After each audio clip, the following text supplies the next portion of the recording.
Visayan ug Mindanao. Mga kapuso, maing buntag na natong tanan. Welcome din sa tong pagpanaguban Super Hirit. Dining adlaw karong Huwebes mga higala, pizza 27 sa buwan sa Nobyembre tuig 2025. Kumusta ang tanan? Abas kapiskay gamaya inyong mga panglawas karong mga panahuna. Samtang nagpamati sa estasyon DYSS Super Radio Cebu. Sa gihapon, kini yung ubos galagad sa kanginan. Ako, si Super Gabriel Cañeda Bonhoc. Gabriel Bonhoc sa dule! O karon, na niya mga headlines sa ato mga isgutanan o mga balita. Headlines! Ang dinis ato mga higala, tumikan sa mga panghitabo sa mas linog, abot tas bagyo mga kapuso, daghan sa atong mga kaigsuunan ang nagsagubang karon sa kalisod sa mga pagsuway sa dihang ilahang mga Pinoyanan ang ipangguba sa mga katalagman. Una, ang linog dito sa northern part sa Sugbo. Diin ang mga balay nga mga konkreto ditong dapita, ipangtayog mga kapuso o ipangguba. Pipilak ka mga Oktubre. Onya nahitabo na yun bagyo. Si Bagyong Tino mga kapuso miigo sab. Unya naasay lugar dinis ato mga higala nga perting gibaha mga kapuso. Ang mga lapok ang misulod ngadto sa kabalayan ay resulta sa paghaguros sa mga tubig mga kapuso gikan sa pa. Kay wa na makontrol ang flood control mga higala. Otong gipangbanlas. Otong nga gipili ron sa kadaghanan sa mga lokal nga kagamhanan mga kaigsuunan nga ilahaning iset aside una ning mga bungga nga mga kasaulugan sa Kapaskuhan o ilahang iprioridad ang ilahang pagrehab o rehabilitasyon, paghatag og ayuda ngadto sa mga apektadong pamilya. No? Dili sila ingunta insensitive lang. Kung dili sensitive sila karong panahona alang sa atong mga kaigsuunan nga maapektado sa baha og sa linog mga kapuso. Ambot ani og ang mga lungsod sa Quinto Distrito manglarga pa ba ni sila ngadto sa UK. Aron ilang isaulog ang ilahang Christmas dito. Ilang padayonon ang ilahang na pakgang nga kinini ang bakasyon. Lumbag panguli kay gipangita sila sa ilahang mga tao nga nangalumos mga higala. Saon man nga nagdanga-danga ning bagyong Tino, nilubpad na ning una-una ning mga tawhana. Biyaan ang ilang mga ginsakpan mga kaigsuunan. Pagkaway puang. Liksay leader ninyo, si Joke Prasco. Ang inyong kongresista de Quinto Distrito mga higala. Uyag po doy. Samtang sa laing bahin, naasay mga duha pod ka mga syudad dinhi sa Sugbo mga higala ang mikansilar sa ilahang pagsalmot unya sa kalihukan sa sinulog mga higala. Kana gumikan usab kay sila grabe sab ang naapektahan niini sa maong lugar ug ang ilahang pundo nga mo'y gamiton sa ilang contingent nga mopasundayag ngadto sa sinulog mga kapuso. Ila lang ning gamiton para sa pagpa-recover sa mga katawhan nilang apektados baha. No? Ang Danau ug ang Talisay mga higala mao na ni nagpahibaw daan nga mo kanselar usa sila. Ila lang usa ning palabyo ning miagya sunod tuig. Unya na pod sila mobalik kon maka-recover na pod ang ilang katawhan mga kaigsuunan. Headlines! Samtang sa laing bahin ni pahibaw sad si Mayor Nestor Arcibal nga labot sa sinulog mga higala ilaning targiton nga alas 6 ngadto sa alas 7 gabi mahuman na ning ilahang kalihukan. Mahuman na ang tanang sayaw aron nga dili malaygay mga kapuso, no? Magkadugay mga higala sigig lantaw anang mga musayaw ang mga taong pulan. Otoy na obserbaran ni Mayor Nestor Arcibal mo nang paningkamutan kini nila nga diha lang sa alas 6 ngadto sa alas 7 magbuto-buto na ni mga kapuso timaan nga natapos na og nahumana ang mga performance sa atong mga mananayaw, mga kapuso. Headlines. Samtang sa laing bahin,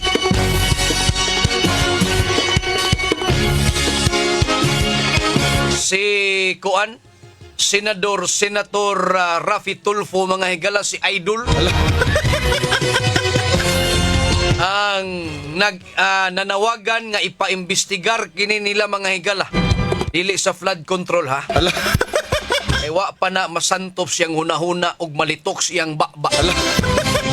Ang isyu sa korupsyon sa flood control, mga higala. Ang iyang nakitaan ang ticket sa Blackpink. Headline.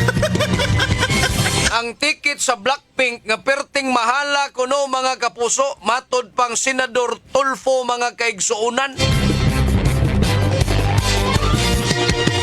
Ingon si Senador Raffy Tulfo, iyahang giauhag ang Department of Trade and Industry aron nga imbestigaran ang extremely high prices of concert tickets of international artists, including K-pop idols who visit the Philippines for performances, mga higala.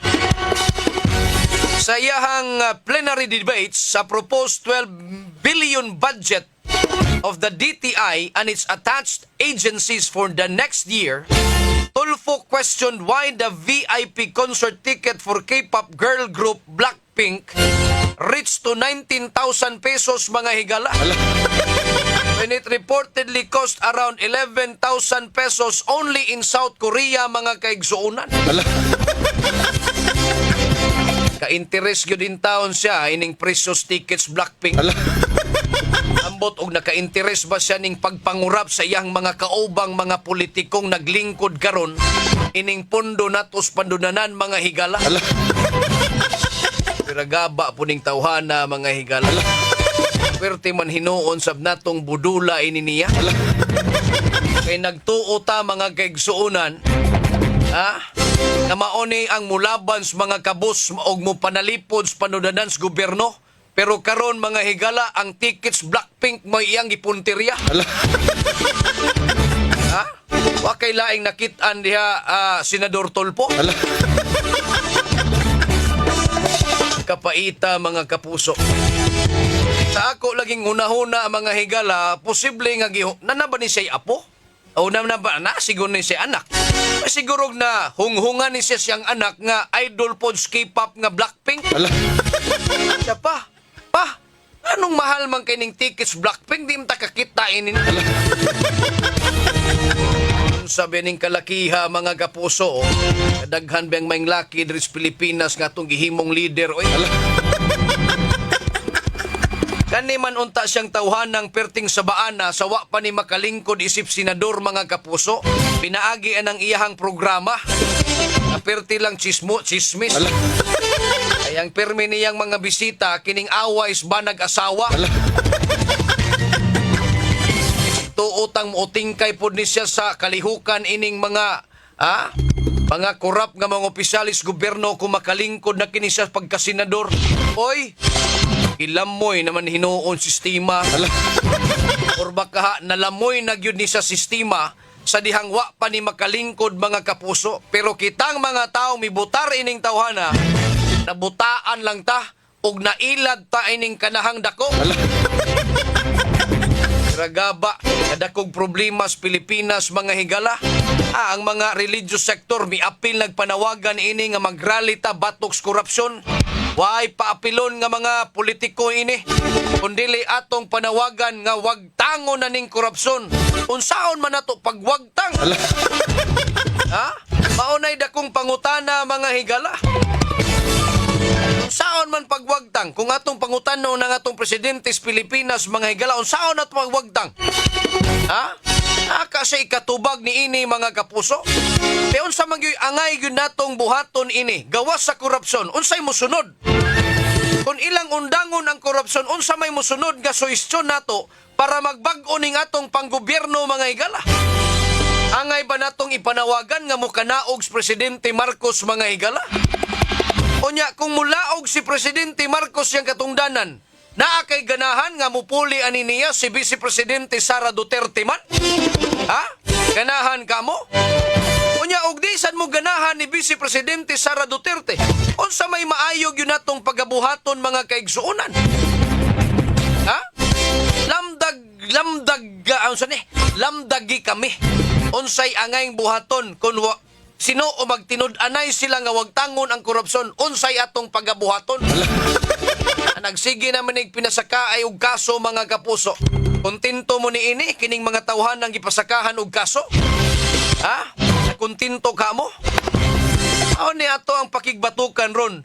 Ang sistema sa panggobyerno sa Pilipinas og kining korupsyon mao'y ato ang gipanawagan mga higala nga wag tangon kini. Ang pangutana, mawagtang bagyod kaha? Og unsaon nato sa pagwagtang asa tadapitang magsugod mga higala? Ha?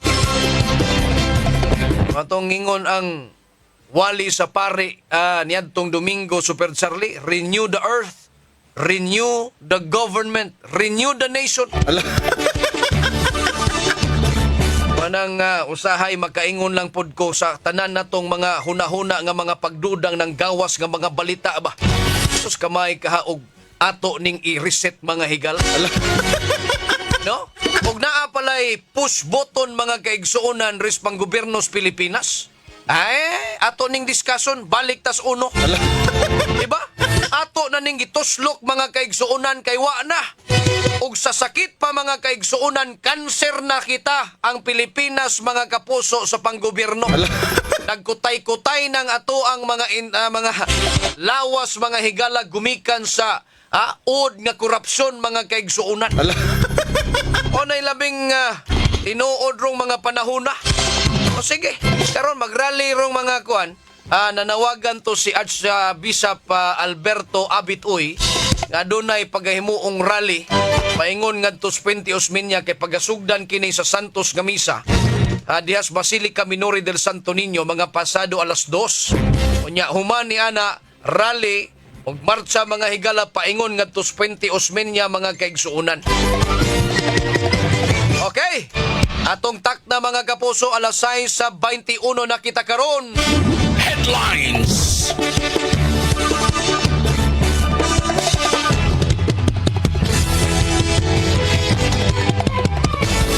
Sige. Ang kapitan dito sa 3 de Mayo, si Oscar Bocol mga kaigsuonan. Erteg yung pataya ini niya. Uman kini nga unsa man ni gisniper ni siya or na ay partisipasyon kadtong lalaki nga mi turnover og wallet o pitaka ngadto sa kapitan ni Bocol. Unsa gyud kaha ang dagan sa investigasyon adto? Amo mang mong gipakita sa video mga higala nga sa pagpusil nga kit-an pa gyud sa live video.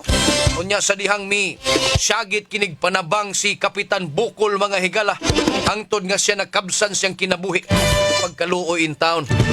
Alas 6:22, iwason tanas paghisgot mga higala karong taod-taod. Kay di ay niabot sa 104 ka mga cellphone nga mga kwarta o guban pang mga kontrabando ang nakumpiskar sa gihimong surprise Greyhound operation sa Cebu Police Provincial Office, Special Operations Unit, PNP Drug Enforcement Group o Regional Special Police Unit 7 sa Cebu Provincial Detention and Rehabilitation Center karong buntag Nobyembre 27 mga higala. Kanipod usamo na po ni Skalakis at kining korupsyon. Liman mo ni ana nga naay mga kontrabandong misulod ay kung ingnang mikamang ng mga butanga paingon sa prisuhan o gikuptan ron sa mga piniriso. Naamoy magic kay mugawas lang nagkalit ang inyong mga silpon. Atong kumustahon ang ilang Greyhound operation pinagi ni Super Decime Padilla. Super Decime Padilla sa Super Radio. Yes, Super Decime, pasok! Super Radio. Super Gabi palang yun dugay na human ang surprise Greyhound operation naghimo sa ato ang mga kapulisan gikan sa Cebu Police Provincial Office niya. Napo ng Special Operations Unit in SOU 7, PNP Drug Enforcement Group o Regional Special Police Unit 7 sa Cebu Provincial Detention and Rehabilitation Center kung CPDRC karong yung adlaw Super Webes November 27, 2025. Unya, sa ilahang pagalugad ato na sir kaning CPDRC naa ni siya kapin sa 900 ka mga inmates nga naa dito sa Super Unya. Ang sa ilang pagalugad dito daghang cellphone, ang mga charger, kwarta, kung uban pa mga kontrabando sama sa mga hinagibad sa Supergab ang gikumpiskar sa ato otoridad. Niya atong naibawaan ang sa cellphone niabot sa 104 sa cellphone. Daghan na gud na Daghan dis. gyud sa Supergab. Daghan gyud. 104 ka mga cellphones ang nakumpiskar sa ato ang otoridad niyan himo og Unsa man nga klaseng mga cellphone kanining mga Android na kanang nanay mga picture des? Android ka ng mga touch screen. Touch screen na pwede na tayo Kasagaran. magka-picture ana. Na atong nahinabi ang warden dito sa CPDRC. Amatod na mo na ilahang kaning surprise subay na sa tuhan sa ito ang provincial government Supergab na makakuan bitaw sila ka na makahimo og surprise greyhound operation din sa Cebu CPDRC sa taon na wala din greyhound operation. Noto, ilang gikuan ron kung asa ni ilang gisubay ron kung asa ni bitaw agi ang kaning mga cellphone kay kanang CPDRC hugot ang seguridad nilang gipakuman. Oo.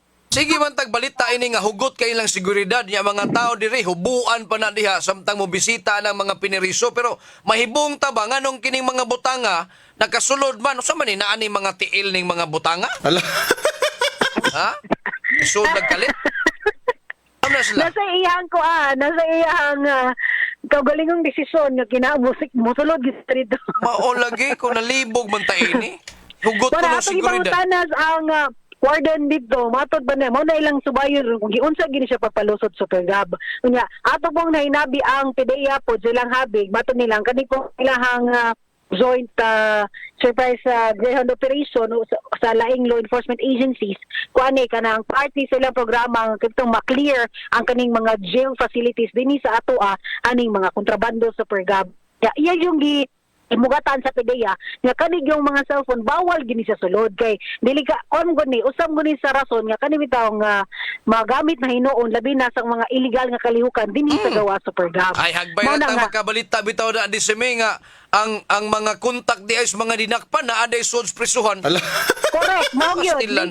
Di gyud na sa kalimod Supergab kapila na gyud na to na nabalita na ingon ana nga naa dito sa sud ang kanang bitaw nga kontak mo ni nga ilan ni nga paring kamutan nga ma-confiscate ni noon matupa nila posible na paghilaing nga mga ubang cellphone diha kaning 104 ilang gitanaw nga napaghilaing nga wala pa bitaw gid na kumpiskar nga gitaguan lang ba.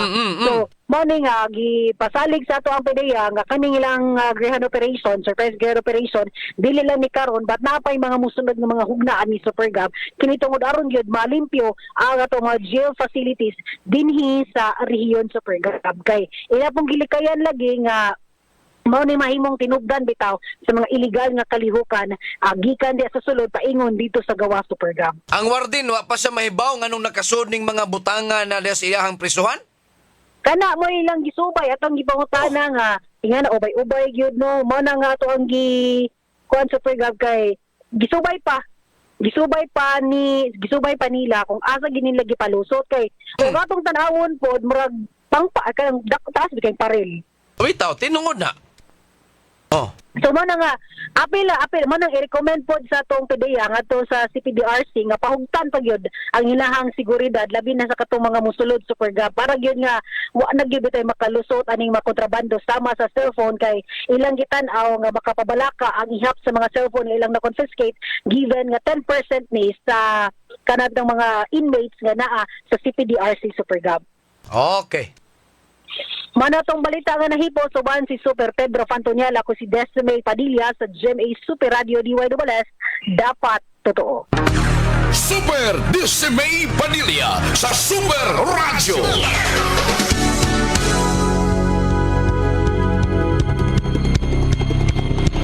Daghang salamat Super Decimay Padilla sa mo report.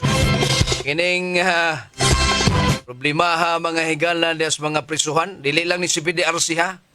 Daghan. Daghang mga prisuhan. Duharay kapaingnan ini.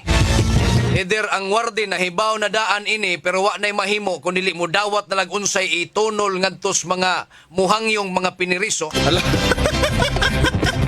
O baka wa na siya mahibaw ang warden pero gibuko-buko siya sa iyang mga sakop nga mo'y naghimos pagpalusot ini mga kontrabando. Duharay kapaingnan ini. Oh. Saita no. Ay, ani lang ganing butanga mga higala. Wa naman korupsyon na mong gyud gani.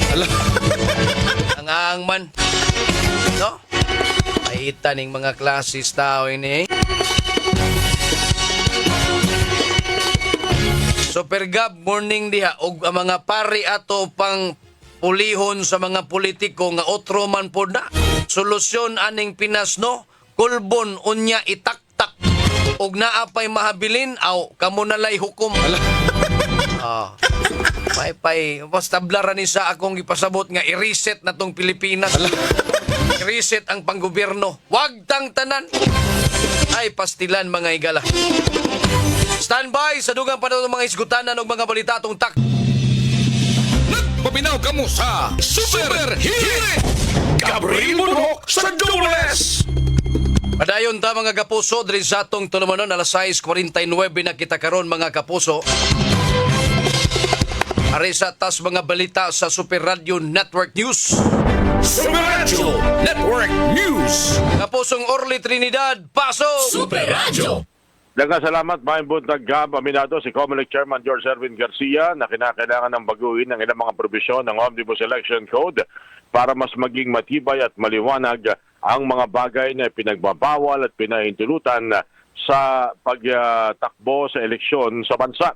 Ito naging reaksyon ni COMELEC Chairman George Erwin Garcia sa mga pahayag ng ilang mga nagbigay na rin ng reaksyon o tumututol o tumutuligsa sa pag-absueltong ginawa ng COMELEC Political Financial Affairs Division na nag-absuelto kay dating Senate President o Senator Francis C. Escudero na tumanggap umano ng tulong pinansyal na nakarang halalan mula sa isang kontratista. Malinaw na pinagbabawal sa Section 25 ng Omnibus Election Code na hindi pinahintulutan ang mga kontraktor maging ang ilang mga nasa negosyo ng pagmimina na mag-donate o magbigay ng tulong pinansyal sa sino mang kandidato sa mga halalan. Pero sa paliwanag ng COMELEC Political Financial Affairs Division, hindi naman direktang ang kumpanya ang nagbigay ng donasyon dahil ito ay personal umano na nanggaling kay Lawrence Lubiano na siya namang pangulo ng korporasyon na involved sa kontrata sa ilang mga proyekto, lalo-lalo na sa kabikulan. Ayon kay COMELEC Chairman George Erwin Garcia, may mga loopholes talaga na kinakailangang mabago na o ma-revisa na maaari lamang gawin sa pagbabago o pag-review o pag-amenda ng ating batas ukol sa halalan. Nilinaw pa ni COMELEC Chairman George Erwin Garcia na hinintay pa nila ang tugon ni Senador Rodante Marcoleta na meron ding question sa kanyang Statement of Contribution and Expenditures noong nakaraang halalan, makaraang hindi pangalanan ang mga contributor umano nito na nanatiling anonymous dahil umano sa mga kahilingan na natuklasan naman dahil hindi nga tugma ang sose sa salin ni Senador Rodante Marcoleta. Yan ang ulat sa Metro Manila para sa DYWS Super Radio Cebu. Ako niyo kapuso, Orly Trinidad, dapat totoo. Super Radio Network News! Gabriel Bunok sa Dubles! Daghang salamat, Super o kapusong Orly Trinidad. Ikan sa Super Radio DZWB. Arita Super Radio Davao, labot atong kamatayon o pagpusil patay sa Barangay Kapitan sa 3 de Mayo sa Digos City, Davao del Sur. Samtang naka-live kini sa Facebook. Padayon pa kining giimbestigahan. Ang detalye sa balita, pinaagi ni Super Donar Cano. Pasok! Super Radio. Nagmugna na og Special Investigation Task Group ang Davao del Sur Police Provincial Office bahin sa pagpamusil patay kang Barangay 3 de Mayo Kapitan Oscar Bukol Jr. sa Digos City, Davao del Sur, Martes sa gabi. Sumala pa ni Police Captain Sheila May Pansoy, tigpamaba sa Davao del Sur Police Provincial Office, nga gilangkuban sa nagkariyang investigador sa Davao Region ang SITG alang sa paspas nga investigasyon sa krimen. Una nang nag-viral ang insidente human itabo ang pagpamusil atol sa pag-livestream sa kapitan, diin makita ang iyang pakighimamat sa usa ka lalaki nga nag-uli og lost and found ID ug human sa pipila ka minuto nadungog ang sagunsong buto sa pusil ug nakita ang biktima nga milakaw ug nagkadugo dayon na ngayo ug tabang. Dugang ni Pansoy nga nakahiagom og igo sa bala sa walang dughan ang biktima hinungdan sa iyang kamatayon. Na-recover sa otoridad sa crime scene ang duha ka fired cartridge gikan sa wala pa matinong armas. Gikumpirma sab ni Pansoy nga ubay-ubay ka persons of interest ang gisubay karon sa kapulisan bahin sa krimen. Gani lakip niini ang opisyal sa Digos City Police Station nga gipailawom dayon sa paraffin test. Gawas kaniya gisubay sab sa kapulisan ang mga social media post sa kapitan ilabi na nga daan ang namatikdan ang pagkaaktibo sa biktima sa pagsaway sa pipila ka opisyal sa syudad tungod sa isyu bahin sa kriminalidad ug politika. Dugang ni Pansoy nga gisubay sab ang mga kuha sa CCTV sa lugar, lakip ang nakit-ang usa ka pula nga sakyanan nga miagi sa tubangan sa panimalay sa biktima una nahitabo ang pagpamusil. Nanawagan ang kapulisan ngadto sa katawhan nga makigalayon kanila ug gali nga dunay impormasyon bahin sa krimen. Naatay mga persons of interest nga na-identify based po ni siya sa mga previously mentioned personalities sa biktima sa iya bitong mga earlier social media posts. Ang tibig sa pahayag ni Police Captain Sheila May Pansoy, tigpamaba sa Davao del Sur Police Provincial Office atol sa pagiginabi sa GMA Super Radio Davao. Hugtanon sab nga gikondina sa pipila ka mga opisyal sa provincial government sa Davao del Sur ang insidente. Lakip niini sila Governor Yvonne Cagas ug bana nga si Mark Cagas. Lakip sab si Digos City Mayor Joseph Cagas nga mihatag og pagpaklaro nga walay tinguha og paghuna-huna sa kamatayon sa biktima luyo sa panagbangi nila sa politika ug panagsukliay og pahayag pinagi sa social media. Usa ang panawagan karon sa kabanay katawhan taga-suporta ug pipila ka opisyal sa Davao del Sur ngadto sa kamatayon sa kapitan nga makab-ot ang hustisya. Gikan sa Super Radio Davao, ako si Super Don Arcano alang sa GMA Super Radio dapat totoo. Super Radio Network News. Gabriel Bunok sa Dunes. Daghang salamat Super Donor Cano gikan sa Super Radio Davao mga higala. Arita Super Radio Jansan, babae nga suspect mikawat sa bata nga bag-ong nahimugso sa South Cotabato Provincial Hospital nadakpan.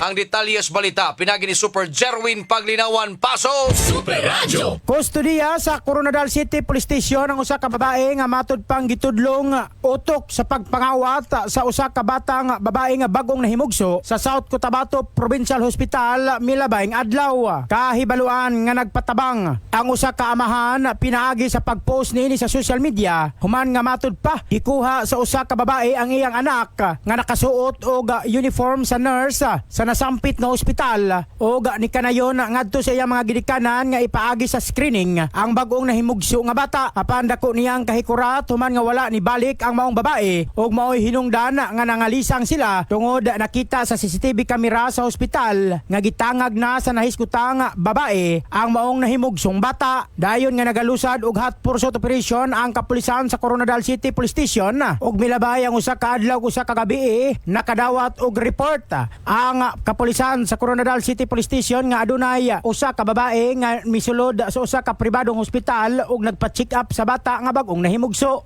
Og dayon-dayon girespondihan sa kapulisan sa Coronadal City Police Station ang maong taho og dito nasayran nga ang bata nga gipa-check up sa usa ka pribadong hospital mao ang bata nga nawala. Nailhan kini sa iyang gidikanan og mao'y hinungdan nga dayon-dayon gidakop sa mga otoridad ang nahisgutang babae. Magatubang og kasong abduction in relation to Republic Act 7610 ang suspect nga babae og kasamtangan balhog kini sa Coronadal City Police Station. Ako si Moristo Jun Pandamon sa Barangay FM Super Radio dapat totoo. Super Radio Network News.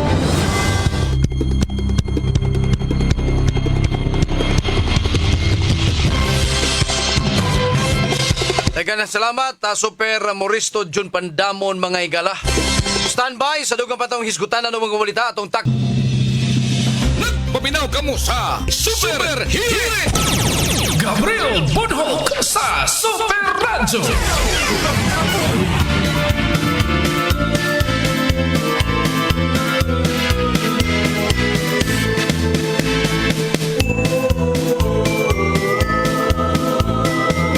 Hoy, 28 kaadlaw na lang mga kapuso, Pasko na mga higala.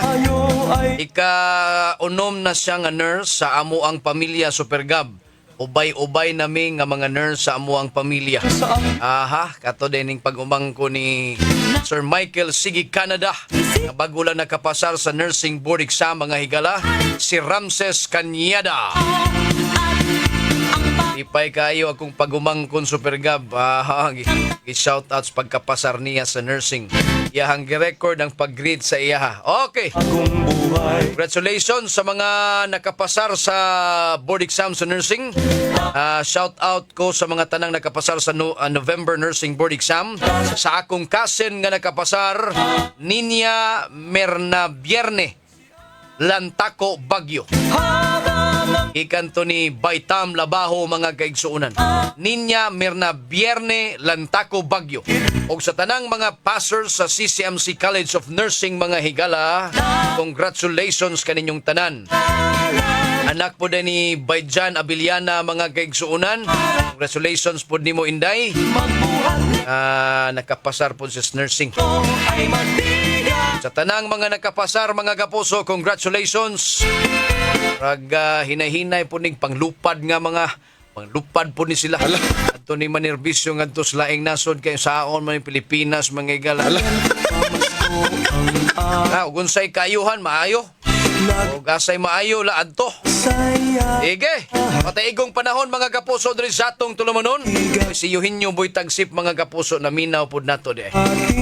Sila si Hinaro Pidin Tahan Langit, Veronica Rama Lopez, Arpi Raluta, Jun Quirante, Marit Orusio Bat na Maningo Batulan, Jevenus Chris Ngud Bernante, Silas Francisco Ripompo Tanggaan Jr., Alma Badinas Sanchez mga kapuso. Mataigong panahon, sangas kadagkuan resistasyon Superkit Matos Cortez atong station manager, Algina Bagita Program Director, Fats Anthony Inzo News Director, sa Lawak Balitanan Super Yui Lines, dito sa transmitter site Super Franklin Lagos, atong sparring partner Super Charlie Mungaya. Ang tudugma pohon sa mga takdang istasyon, kininyong ubos galagas kanginan, ako si Super Gabriel Cañada Bunhok. Malipayong Pasko at doon ako